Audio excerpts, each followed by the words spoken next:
what a lucky break this team got last night. In that Luka Doncic, who should have been suspended for the game last night, he got his 16th technical foul, which was rescinded by the NBA. So Luka was allowed to play in the game last night, and he promptly, Jake, has a significant calf strain and looks to be in doubt for, I guess it tips off Saturday, the Jazz do. Yeah. The Jazz and Mavs in round 1 in the 4-5 matchup. I guess you can never say that the Jazz are one of the most unlucky teams in the NBA. Yeah, I mean, I think well, first of all, we'll see, if Luka plays, number one, if he does play, how effective is he, number two. But yeah, I mean, it's a big break, and I think this is the kind of thing that this team could really use right now. Getting into a matchup with a team that suffers an injury is a huge advantage, obviously, and I don't think it should be couched or positioned or framed as something that the Jazz needed to win the series, assuming that Luka misses time, because that's still not been said or laid out yet. But let's assume that he misses a game or two, maybe more. I don't know. But yeah, I mean, if he misses time, that's a huge break for the Jazz, and I think it's a been a long season. I'm glad the regular season's over for this team. Frankly, I'm tired of talking about the shortcomings of this team, and I'm ready to talk about what they're going to do in the postseason and this summer. And this is kind of the start. It feels like, let's say he misses game one. That's a huge opportunity for the Jazz. Huge opportunity. So yeah, I think it's a big break. I think it's exactly what the team needed. And hopefully, Luka misses game one, and you can go out and get a 1-0 lead in this series. That's what I'd be trying to do. Yeah, I mean, Avi, I think the most important thing here is this now becomes a very attainable win for the Utah Jazz, because I think we've seen it. Look at Bojan Bogdanovic missing the game last night, again with this calf strain that he's dealing with.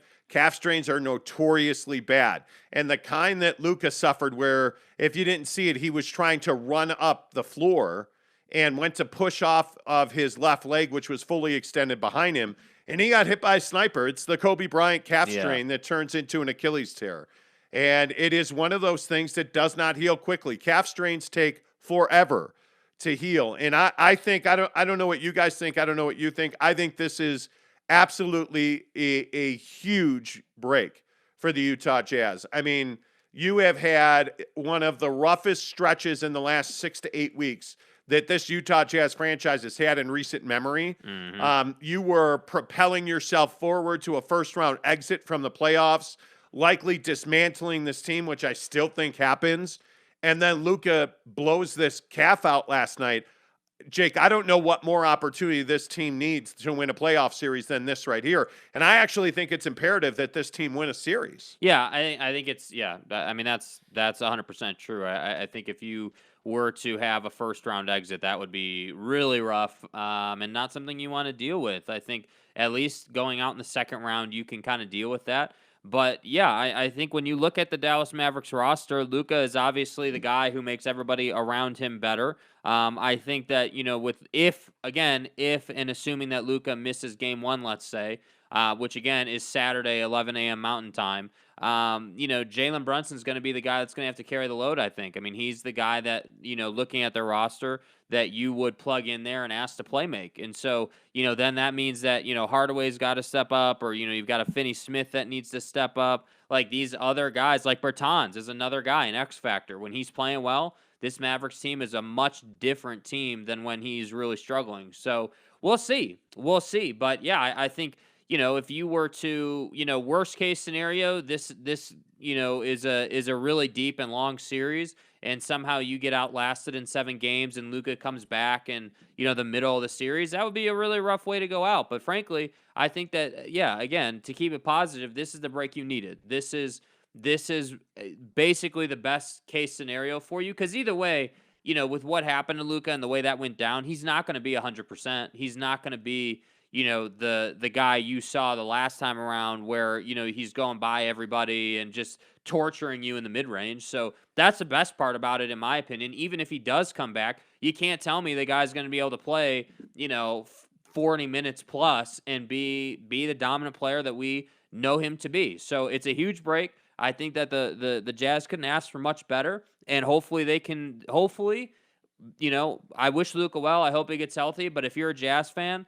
hopefully Luka misses 2 games and you win both of those games handily, and you handle your business in 5. That's what I would be looking for as best case scenario. Because again, the other thing you got to consider is this roster is older for the Jazz. So the less games you can play early in the playoffs, the more rested you're going to be, the more, ready to go you'll be for the next series. And that, I think, is another crucial factor. If you were to play 7 in the first round, that's going to make it awfully tough in the second round when you're playing a better team. So I think that's something to consider as well. Yeah, and I think the more interesting thing here is this is the bump that this team's been waiting for. Like, you needed a break. This Utah Jazz team needed a break. And if the winds of luck blow through town and Luka can't play in this series, I feel zero pity for the Dallas Mavericks. This is big boy basketball. I am clearly not a fan of Luka Doncic. He should have been suspended for that game. And I think karma comes back around, man. And I think this is exactly the break that the Utah Jazz needed. And without Luka Doncic, I don't see any way the Dallas Mavericks beat the Utah Jazz in round 1. It is not going to be an easy win. I think that we have seen the Utah Jazz struggle with athletic teams. I think we've seen in their games this year that the Dallas Mavericks are simply more athletic. They play at a higher pace. They are quicker. But a lot of those 2 wins were centered around Luka Doncic and his performance and his ability to impact specifically Rudy Gobert. I think that I just don't see a way. I don't know. Maybe I'm crazy. Do you see a way that the Mavericks beat the Jazz without Luka? I mean, the only way that I think plays out is if we get the Jazz brand of basketball where they're turning it over a lot and basically allowing the Mavericks back into the game. I mean, there's really no way that the Jazz should lose. Again, assuming that Luka's out, there's no way that you should lose to this Mavericks team because the games have been close with Luka in the lineup. So when I think about, the 2 different types of Jazz basketball that we see on a pretty regular basis, last night, obviously it was Portland. You're going to play down to your opposition. They're a terrible team. You end up winning that game handily. But, there's no getting around the fact that the Jazz really struggled from 3 last night, in the first half. I mean, just not shooting. I think they were like 2 of a gazillion last night in the first half. I mean, just brutal. So when I look at that and I say, all right, you're heading into the first round against this Maverick team who does have talent. They do have talent. And let's say you were to have another half like that and you were to turn it over and essentially gift them a lead. That's how things go sideways in a series that you should win if you don't play your best basketball. So if you're the Jazz, I don't think a whole lot changes from the effort, discipline category. I think your strategy should change a little bit. I think that you should be much more aggressive. I think that you should try to play in transition a little bit more. But either way, there's no way that you should lose this series if Luka misses significant time. You are better than this team when they don't have Luka Doncic, and I think we can all agree on that. Dude, losing this series without Luka, I mean, there's no way he's 100%. No way. There's no way he's 70%. And his game is predicated on quickness, getting to the basket, lift, the ability to rise and shoot the 3. Like, I'm telling you, this is a game changer. I'm not assuming he's not going to play. I just think I know based on experience and looking what guys deal with calf strains, it's asking a lot for him to come in and even impact this series on any level. If you think about it, let's say he does come back for game 1 and he takes the same path that Kevin Durant took as a Warrior in that series. If Luka goes out, plays hurt, and blows his Achilles, this series is over. The Jazz are going to win this series because that's going to take the life out of the Mavericks, locker room. I mean, that's just it. So wow. Yeah, I had a burp. Sorry. Carbonated Monster. It happened. When did it become acceptable to burp on this show? Yeah. I mean, I don't know. We never got a policy on paper that we couldn't. So that's horrendous. We'll check the Monty Show employee handbook for that one. We'll check that. But, yeah, I think that it would be really unfortunate to see Luka come out, play hurt, and if he were to suffer a major Achilles tear or something, that always sucks. But I don't know. I just think that this is what you were looking for is if you're the Utah Jazz, and there's no Absolutely. excuse to lose this series now. There's just not. You're better than this team. You're damn near better than them with Luka on the floor. And the only question is how long you're going to take to win this series. Because I actually think the expectation before this Luka injury was the Mavericks were going to win that series. I mean, Yeah. that to me was the expectation. You look at what happened, again, Friday night against the Suns. I mean, another meltdown. And it was that prototypical blueprint that we've seen the Clippers create on how to beat the Suns. And now your fortunes completely change. I mean, the game last night was meaningless. Yeah. Who even cares? I think the only thing I took out of that game last night was just the shooting was just so inconsistent. I mean, But you're without Don and you're without Bogey. Well, winning and losing the game was, I mean, you were always going to win that game. But really, all I'm getting at is like you like not having Don and Rudy is not, obviously is not impactful to whether Mike Conley's knocking down his shot or Jordan Clarkson's knocking down his shot, or Right, you've got Daniel House in the corner missing several threes. Like, it would have been nice to see those guys play, their 30 minutes or whatever, make their shots, last kind of tune up for the postseason, and then go hit the showers. That's what would have been nice. But either way, again, I'm not going to complain. You beat the hell out of that team as you should have, and you go on about your business. Yeah, and I mean, you look at the other thing that came out of last night, is that you get 22 points out of Hernan Gomez, which is cool against an awful Portland team. Yeah. What can you do against Dallas? Yeah, he's not going to be a 10-point a night guy against Dallas. Like, I mean, I think you have to recognize that, you played the guys that were available last night, whatever. This team now can spend an entire week preparing for the NBA playoffs. Yeah. You can get whatever Bogey's issue is with this calf, or get him as close to game ready as you can get him and have him feel as good as he can feel. Rest guys, really, design an attack that you feel good about going into that Dallas series. Because to me, that's the only thing that matters. You now have to be focused on winning this series. And I think you got to double down on that without Luka. I mean, I just can't believe the stroke of luck. Yeah. That is. Well, and you think about it too. That's a good point by you. How? Like, hey, you're not going to play for a week essentially here. Yeah. You want to make sure that you don't come out rusty. And I thought, the last thing I'll say about last night's game, one thing I would have loved to have seen last night, late in the first quarter, early in the second quarter, when you basically established you weren't going to make anything from three last night, like, go and attack the basket. I mean, at once some you point, established that you weren't going to make anything from three. You were 2 of 18. Like, you were building a brick wall. Like, hey, literally. Blazers, hey, yeah, dude, we're not making shit from three. You're not. So, yeah. Just go at basket. Yeah. Protect the basket. Yeah. This man was a bona fide scrub. The whole team last night, dude. Wow. Like, you didn't make any shots. So I just would love to see the adjustment be, let's go and get fouled. Let's get to the line. Let's see the ball go through the hole a couple of times. Look, Juancho Belgrande was 4 of 7 from three. Yeah. So let's not lump the whole team as in to struggle. Mm-hmm. Okay, my guy. Yeah, man, the nacho cheese was flowing last night. I'm telling you. Yeah. Now, they shot 9 of 36 from three, so maybe they didn't. Yeah, I mean, they didn't shoot so well. But see, what had happened was, it was a rough flight, over Portland. Right. Motion sickness. And stuff.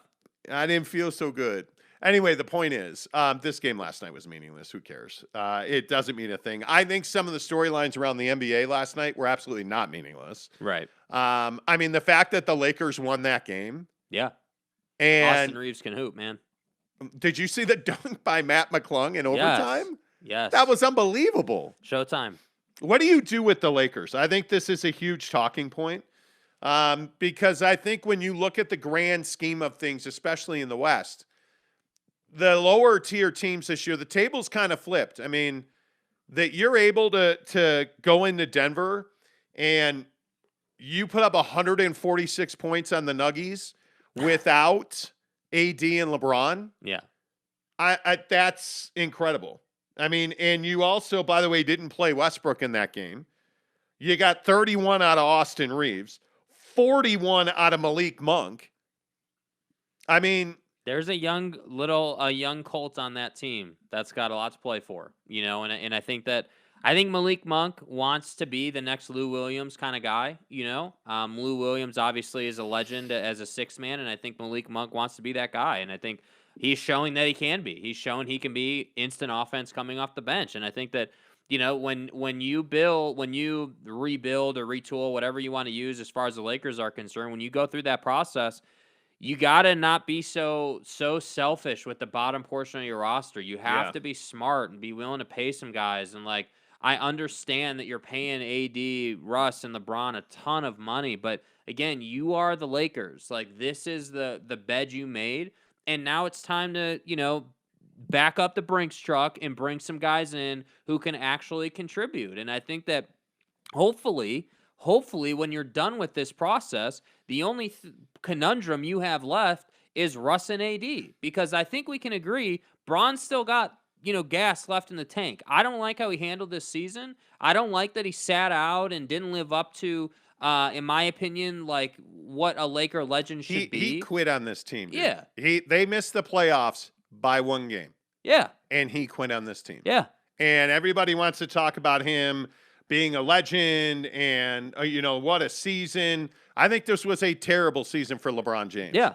And I just, the idea that you didn't play and they missed the playoffs by 1 game is ridiculous. I mean, it's the Lakers. The expectation is a championship, not missing the playoffs. It's unfathomable that LeBron James is being, crowned as this great player, and he is, who had this great season. No, he didn't. He quit on that team. Yeah. And the accolades and I'm over it. This is a great season in Cleveland, right? If you were wearing a Cleveland Cavaliers uniform, great season, bro. All these stats, everything you did, awesome. But as a Los Angeles Laker, this is not good enough. And I think that I hope LeBron understands that, but frankly, I got to agree with you that it doesn't seem like he necessarily does. I mean, again, it would be different. Could we agree it would be different if they had missed the postseason by 10 games? Yeah. If it wasn't even close. Yeah, and if you're missing the postseason by, 10, 15 games, you've got a knee soreness and an ankle that you severely sprained. Okay, fine. You're out of it's over. You missed the postseason by 10 games, man. What are we playing for? Yeah. You missed the postseason by a game. Yeah. 1 single game. The Lakers are paying you an astronomical amount of money, and you quit on this team. Yeah. And today, Frank Vogel's going to pay with his job because it's pretty well accepted that Frank Vogel's getting whacked. And now you're going to go through this process where who does LeBron want to be the head coach? Why is it? And I understand he's a good player. Yeah. But tell me that LeBron James isn't delivering you diminishing results right now. Tell me that LeBron James is worth the pain in the ass and the headache that you're going through in Lakerland right now. Because you can easily point the finger at Anthony Davis hey, that's totally good. I'm pointing the finger at LeBron James because when he's not in the lineup, it seems like they get better performances out of guys like Talon Horton-Tucker. And I think Austin Reeves had a great season. No other way around that. But when you look at some of these numbers last night, that Ellington gave you 18, Reeves 31, 41 from Monk, another 14 from Gabriel. This is not accidental. Yeah. And to me, if I'm the Lakers, I go find a different superstar. This group of guys who played and won last night, that's not good enough. You're the LA Lakers. It's not good enough to have a bunch of, second and third tier players starting for you. Yeah. But LeBron James has not delivered on the promises he made when he got to LA. 1 championship is not good enough when your expectations are multiple because you're the greatest player on the planet. And then you went and moved Lonzo Ball and Brandon Ingram and Josh Hart. You moved all those guys out, right? And then, hey, we got Anthony Davis. We won a championship, but have not been close since. Yeah. That 1 championship isn't an excuse for this level of performance. And by the way, is it lost on anybody that Kyle Kuzma went to Washington and was much more effective offensively? I'm not saying Kyle's a star. I think he is mercurial. I think he is hard to pin down and figure out. But he's played a lot more free-flowing basketball in a Wizards uniform than he ever did with the Lakers. Yeah, I mean, I think what we're really saying here is that right now, with where LeBron is at in his career, You can't do what you used to be able to do with LeBron James, which is basically peel the sticker off one organization, put it on another organization, you're going to the NBA Finals. That doesn't work anymore. Those days are over in this league. Yeah. Those days are over. Yeah. And again, I have a lot of respect for what LeBron's done in his career. Obviously, the things he's done for Cleveland and Akron there's just nothing to talk about there. The guy has been nothing short of sensational in his hometown. But this is the Lakers. This isn't like some experiment where it's okay to go there and be hurt consistently. This is the second season where he's just shut this shit down to end the season. Yeah. Like, how many times is that going to happen now? And, you're just supposedly waiting on Bronny James to come to the league so they can be teammates. Is all of this worth it? Yeah, I mean, if you're the Lakers, I don't think you even want any part of that little circus show. I respect that LeBron wants to play with his son in the NBA. I respect that 100%. I agree. That doesn't mean that the Lakers have to be part of that process. And I think that if you're the Lakers, this is the age-old conundrum, right? The age-old discussion. What point do you trade the best player on your team? At what point do you decide, okay, hey, maybe we won our championship and this isn't working out? Moving forward, we got what we wanted out of LeBron in this setup, and now it's time to go. I don't know. I'm not saying that this is that conversation is right now, but I'm telling you that conversation's coming. You have guys like Russ opting into $41 million or whatever it is. You've got guys like AD who play 50 games a year, man. Like on paper, it looks great, but this is what I always tell people, whether we're talking stats or real world, hey, can this guy actually play a full season? The paper only tells you so much. It's the actual impact they have on the game. That's the thing. This is the age-old discussion with Rudy Gobert. Great, fill the stat sheet up. That doesn't mean that you're a championship caliber player. We've had this discussion over and over again. So, and to be honest with you, I think the real balls of this conversation is it better for the league when the Lakers are winning championships or when they suck? Because I got to be honest with you, everybody's talking about the Lakers and everyone's talking about the NBA when the Lakers are bad. So I don't know. I don't know what's better, but I can tell you that they're very relevant right now. I mean, would you rather be the Lakers? Would you rather be the Lakers or the Knicks? I think I'd rather be the Lakers. Yeah. Would you rather be the Lakers or the Celtics? Well, right now, you'd rather be the Celtics. You're in the playoffs, and you've got two young stars. I just think the Lakers, somebody poisoned the well in L.A. I don't know who that was, but I'm trading both LeBron and AD. If I'm the Lakers, I'm starting over.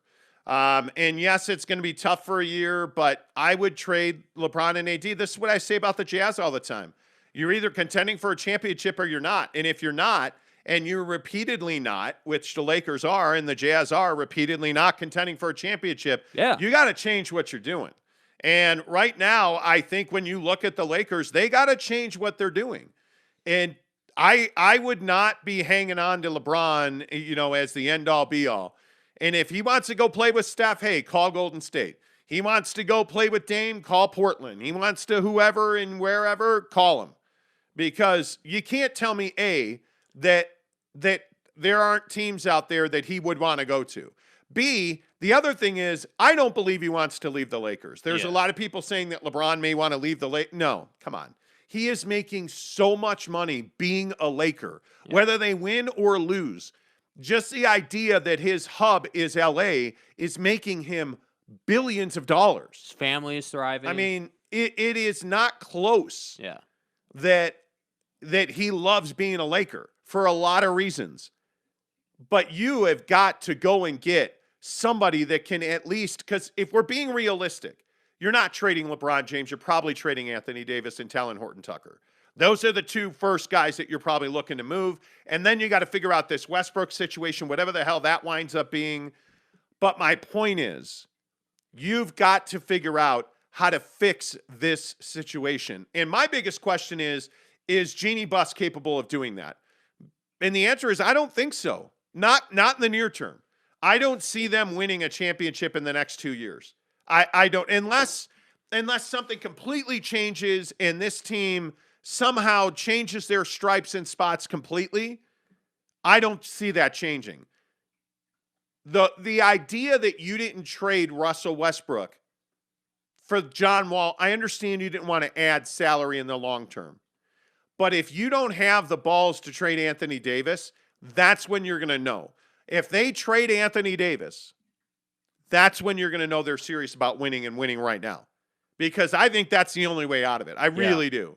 And again, you got to figure out the Westbrook thing, but I think that's a totally different, hey, are we going to buy him out? Are we going to trade him?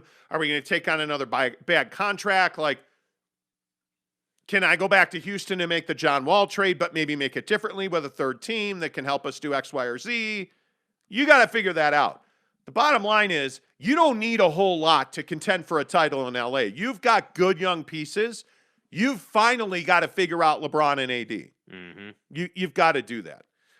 Nets and Cavs in the play-in game. Yeah. Tomorrow. Yeah. Brooklyn the 7, so it's at Brooklyn. It's a home court advantage. I mean, the Nets are 8-point favorites in that game. I have to believe that the Nets are going to win that game and go into the playoffs. Yeah, I think that this is the ultimate, hey, you should win this game on paper. But if you don't play your best, I'm telling you, this play-in tournament is, I'm telling you, on a surface level, they should rout this team. On paper, they should rout this team. But I'm telling you, you turn the ball over and you give the Cav extra opportunities, you're not going to be happy with that result. So, I mean, I would expect the Nets to win, of course. I would expect the Nets to go in there, win by 10. No. You would expect Kevin Durant to win. Yeah. Because that's your boy. Mm-hmm. Yeah, I mean, I think that I don't need to speak for Kevin Durant or what he can do. He's shown us what he can do. What did he tell you about this? Like, I mean, when you guys were cuddling, did he say anything? No, he was just caressing me, and it was fine. That was it. Caressing me. It was fine. Yeah. That's full buy-in from you on the whole. Yeah. Okay. Mm-hmm. Anyway, because see. Right. I think the Cavs are going to make this a very close game, and I think the Nets are going to win. I do, and I think and Garcia says, "Daddy." Yeah. That's a drop on the show. Right. We have like some sound bites that we play. Yeah, there you go. There you go. Yep. That video never gets old, by the way. It doesn't. No, it works every time. Yeah, I agree. I think I would agree that Brooklyn's winning that. What do you make of Charlotte at Atlanta, though? I think it's a perfect opportunity for Trae Young to choke. I think that's what it is. I think Trae Young to choke. I think everybody thinks that Charlotte's just going to get rolled over, and I think they're actually a difficult team to beat because of the pace they play with. But wait, when you say for Trae Young to choke, this is a game that Trae Young should come in and dominate. There's nobody. LaMelo Ball is as quick as him, but Trae Young is more than skilled enough to handle LaMelo. And he's been in the postseason before. Like, he's got experience. There's everything, whether it's experience, stats, it's all in Trae Young's favor. It's all in the Hawks' favor. But again, I'm telling you, this Charlotte team knows they have nothing to lose. They know that people don't think they're going to win this game. So if you're LaMelo Ball, if you're Bridges, if you're any of these guys, why would you not go out, play really tenacious defense, and play in transition, play fast, run them up and down that floor? Because remember, don't forget what Atlanta did to teams like Philly and the Knicks. And this team is capable of beating really good teams, but I think sometimes we forget that the play-in tournament is no joke. I think it's great for the league, and I think that this is what happens. Hey, we're playing this crappy team, we'll roll them, and then that crappy team all of a sudden makes it really tight. And it's just a matter of if you can close or not. So we'll see. We'll see. We'll see. I don't know. Clippers at Minnesota. Wolves are only a 2.5-point favorite in that game, and the Timberwolves have been playing dreadful basketball. Obviously, they have rested some folks. The Clippers really should win this game. Yeah. They really should win this game, right? I mean, so if I had to guess, I think the first team out is probably Charlotte. Probably Charlotte in the East. But man, I look at the two games out west. I think the Clippers beat the T-Wolves. San Antonio, I mean, you're at New Orleans. That's no gimme. I think that's the closest game of them all. I think I'll take San Antonio. I think New Orleans goes home. And I think You're probably San Antonio versus Minnesota, and I think Minnesota gets in. I think you would So be. you think the Clippers choke it out against Minnesota? You think they No, don't beat I them? think the Clippers. I think the Clippers beat the T-Wolves. The Clippers go into the seventh okay. spot. Yeah. I think the Spurs beat the Pelicans, and then it would be the Spurs and the T-Wolves, and I think the T-Wolves will get in. Okay, so the Clippers are getting in. Yeah, the Clippers. So what do you? You said Okay, so the winner of game 1, the 7-8 game, goes yes. immediately into the playoffs. Right. So you're taking the Clippers loser, in that game. Yeah, I'm putting the Clippers to win the first game. Okay. The loser of that first game goes down and plays the winner of the second game. Right. Yeah. The loser of the second game, in this case, I think is going to be New Orleans, goes home. They're out. Uh-huh. So you get the winner of the second game and the loser of game 1. Right. So the loser of game 1 is going to be Minnesota, in my opinion. And I think they wind up playing the Spurs, and I think Minnesota goes into the playoffs. Yeah, for sure. Yeah, So, I think that's a likely scenario for sure. And I think what's really tough about this is like I look at even after, especially in the Western Conference, like the East is a little different, but with the West, even no matter what happens in the play-in tournament, I think all 4 of these teams, or all 3 of these teams technically, I guess, are gonna get torched because you have Phoenix, you've got Memphis, like you've got all these teams that are just stacked. Like, but look at the Jazz path there. Yeah, it's not good. It's not good, man. Anybody see Klay Thompson last night? Oh, good, Yeah, well, we want to play Golden State. No, you don't. Draymond's a prick. Notice who's not being talked about. When's the last time you heard anything about Steph Curry? Nothing. And he's in doubt, by the way. Steve Kerr said last night that his status is up in the air for game 1 of that series. Up in the air. So I don't know that he plays or not, but what I do know is Jordan Poole has more than stepped into those shoes. There are a lot of people saying, and I don't agree with it, but there are a lot of people saying that Jordan Poole has passed Klay Thompson in the pecking order on that team. It depends on what Steph's status is, because I still think that Klay is number 1. Right now, Klay's their number 1 option. He showed that last night. I mean, just dominating at the rim, in the mid-range, and from 3. I think he played exceptional basketball. I mean, Jordan Poole's a nice little player, but he's a guy that I think needs others to help him get that shot and to get consistently be good. I think Klay Thompson can do it at all 3 levels. He can do it in any situation. No moment's going to be too big for him. Jordan Poole's never been a number 1 or a number 2 on a team. I think you fall back into the playoffs. This is why you almost always see that rookies don't play well in the playoffs, right? Because it's a huge moment. You feel that pressure. Guys who have been there and won championships don't necessarily let that impact them. They understand that pressure is self-inflicted. So I think that's a big difference. All right. Let's get some of your comments in here. Forrest G, first one in. What's up? David Lee, hello. Edgar Garcia, good to see you. Tanner says, morning casuals, Nacho Cheese Gomez played well against the Blazers G League team. You're casual. Exactly right. Greg Hawkins, what's up with you? The Jazz have been pretty lucky with injuries this year so far, Tanner says, especially with other teams missing players. This Luka thing is an unbelievable stroke of luck. I mean, unreal. Jordan A says, morning, hope you guys had a good weekend. Thanks, Jordan, you too. James Knight says, what's up, you Jeep jackoffs, LOL. Yeah, did you enjoy the entire Jazz organization, including the janitors, going over to the Portland bench and hanging out with Joe Ingles before? Hanging out, during, they and might after as the well game? have put on knee pads and filleted the guy. Were they making Are you out and kidding having me? fun, or what's the deal?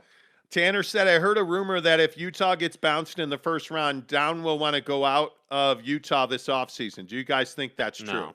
We've talked about this repeatedly. Like a million times. Like, why is he begging fans to be patient if he's leaving? Did anybody notice that the other night? Like, I just think, anyway. Rudy Sanchez says, morning, fellas. The way the Jazz are inconsistent, I don't believe anything is guaranteed. That could be very true. Well, I don't think that matchup with Dallas is guaranteed, but certainly there's no getting around the fact that with Luka out, I mean, they really should win the series. Dude, you lose that series without Luka? I don't even know. You're nuking the whole roster at that point. Yeah. Like, everybody except Don is gone. Funky Orion says, hello. I am not around now, but just to say the Mavs are still tough without Luka. Jazz should not choke blowing up big leads, if ever. Well, that tends to be a trademark of theirs. That thing Friday night was ugly. And I know you were off pounding box in national parks and stuff, but that loss, that loss Friday night to the Suns Right. was ugly. Speaking of blue waffle, it was ugly. Bro. What? You just rolled out a blue waffle reference. Yeah, I did.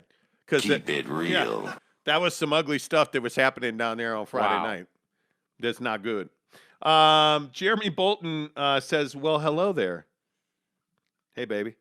Anyway, Tanner said, Jeremy says, hey, Tanner, this is not the team you're looking for. Tanner said, General Kenobi, you are a bold one. Okay. They're doing like Star Wars lines back. That's cute. You guys call that a date in the comments? Yeah. Or? No touching. Keep your jeans on. Yeah. Tanner says, I have a feeling that that the Jazz win this series in 7 games. Hey, guys. And Garcia says, shout out to No Bamba. No Bamba. He said no Mamba, but I'm Shout out to Mo Bamba. There you go. Thank you.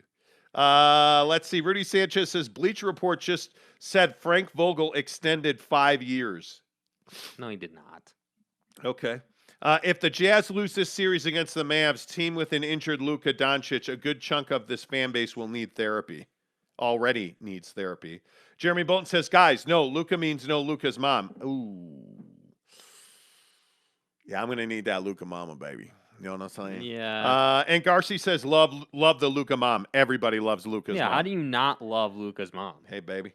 Tanner says, quote, this man was a bona fide scrub. I've been waiting for you guys to use that drop one day. This man was a bona fide scrub. Just saying. Michael Burton says, Nacho Cheese Man has good length, just not consistent. I've got good length, too. Oh, ask your mom! You said I have good length. And Garcia says, why was Luka playing anyways? LBJ is not a Laker legend. Hello. Guess you should ask the Lakers that then. I don't know why he was playing. He should have been suspended. But, hey, you know what? He wasn't. Karma. Who had less heart this past year, LeBron or Charlie, the quitter quarterback Brewer? Uh-oh. It is the noodle arm quarterback, please.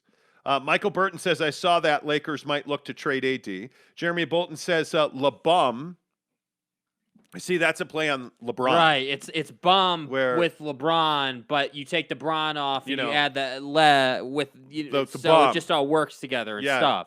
Dad ass. Right. LeBum quit on this team multiple times this year, always leaving before the game even ended. And Garcia says, I'm totally surprised the Lakers didn't dismantle the roster midseason like the Cleveland did in 17-18 because of LeBron. Well, they thought they were going to make the playoffs, man. It's very difficult. When you bring in a super team format, if you will, we have LeBron, AD, and Westbrook. The big three. It's hard to get motivated every night to play in those games. And I think that this team was built to play in the playoffs. And you're not going to be able to do that now because LeBron quit on the team and you miss the playoffs by a game. Fucking A. Jeremy Bolton says, it's so disheartening to see the Lakers like this. Seriously. I mean, if there's a team and a fan base that deserves a championship, it's the Lakers. Come on. Tanner says, Jake, what does your girlfriend think of you cuddling Kevin Durant? I don't have a comment on that at this time. She's more concerned about him killing birds and trees. Right. eBay the Sofa Surfer says, I'm pulling for Terry Rozier and the Hornets. And Garcia says, if the Clips take it, it'll be thanks to my man Lou. Okay. Peyton Jr. is a boss. Yes, he is. Spencer Morgan says, it was great to see Butler for so many minutes last night. He has a bright future at a point guard. It's a shame the Jazz have wasted a year of his development. Correct. Yep. Michael Burton says, in the loss to the Suns, someone put Glad Wrap on the ring during the end of the third quarter during the break. Okay. James Knight says, you mean the unbeatable Phoenix team who struggled to beat the ugly Jazz, right? They struggled to beat the Jazz. The Suns struggled. Did you watch the game? The struggle is not the word that I would use. Struggle is not the word that I would use. When the Suns showed up in the fourth quarter, the Jazz were not even competing. I mean, the fourth quarter of that game was full lockdown mode by the Suns. The defense that Mikal Bridges displayed, the pace, the fast breaks, I mean, are you serious? I don't know what game you watched. Juanacho Belgrande isn't going to give you the scoring or shooting of Bogey, but in terms of overall game impact, he's shown that he can be out there in the playoffs. What a savvy pickup for Ainge, Spencer Morgan says. Yeah. Yeah, maybe. Maybe not. No. I'm not doing it. Jeremy Bolton says, as long as Luka's mom is involved, let's do it. Hey, Monty, who's your new co-host? Jake Sanchez with that fur on his upper lip? Okay, you guys. Jake, are you? That's not nice. Jake. Jake. Yeah. Are you rocking some No, kind I'm of not. I'm not. I fuzz wasn't on your home- upper I wasn't lip? home much yesterday. Okay, well. Anyway, I was depressed after the Suns game. I have noticed that the Sixers bench has been on fire the past month. Anybody notice that Thibault can't play in Toronto because he's not vaxxed? Mm-hmm. So they're going to miss him in 2 games. I mean, I know it's only the playoffs, but you know. Might want to consider or reconsider. You know. Kyrie.